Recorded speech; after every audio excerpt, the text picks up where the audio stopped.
இட்லி தோசைக்கு தொட்டுக்கிறாப்புல ஒரு தக்காளி தொக்கு, இன்ஸ்டன்ட் தொக்கு.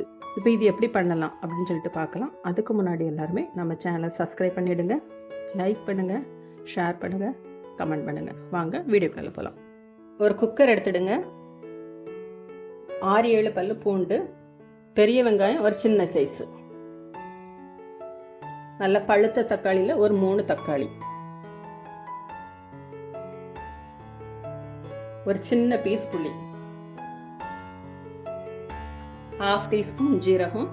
காரம் நமக்கு எவ்வளவு தேவையோ அந்த அளவுக்கு போட்டுடுங்க. நான் ஒரு 1/2 டீஸ்பூன் மிளகாய் பொடி போட்டிருக்கேன். இப்போ டேஸ்ட்டுக்கு தேவையான அளவுக்கு உப்பு சேர்த்துக்கலாம், ஒரு 1/2 டீஸ்பூன். 1 டேபிள் ஸ்பூன் அளவுக்கு தண்ணி சேருங்க போதும். குக்கரை மூடி ஒரு 3 விசில். 3 விசில் வந்த உடனே குக்கர் திறந்துடலாம். இதை ஒரு மேஷர் வச்சு மசிச்சு விட்டுடுங்க.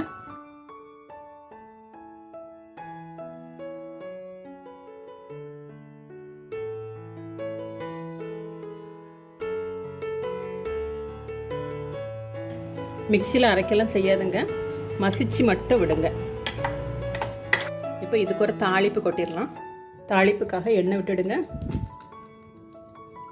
எண்ணெய் சூடானோடனே கடுகு, ஜீரகம், பெருங்காயம், வெந்தயம் பொடிச்ச பொடி, இதோட கருவேப்பிலை. தாளிப்பை நம்ம தக்காளி கடைசிலோட விட்டுடலாம்.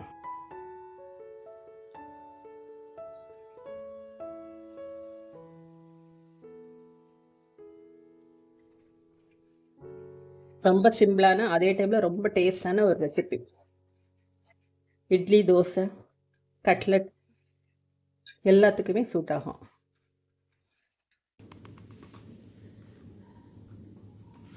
இதே போல் நீங்களும் செஞ்சு பாருங்கள். செஞ்சு பார்த்துட்டு எப்படி இருக்குது அப்படின்னு சொல்லிட்டு ஃபீட்பேக் கொடுங்க. தேங்க்யூ.